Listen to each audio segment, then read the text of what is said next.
Hello everyone, today we'll talk about how to fix or how to solve the problem of Strava. We click on settings. In this page, you will click on apps, default apps, app settings.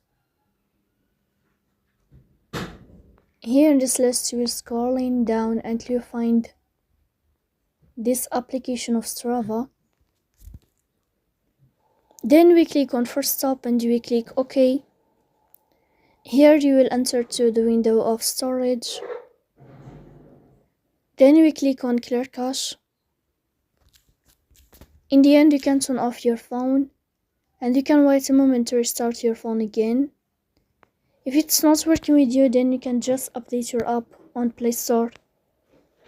Here, like this, we go to Strava and then you can update your app to fix that problem. So please don't forget to support us by like and subscribe. See you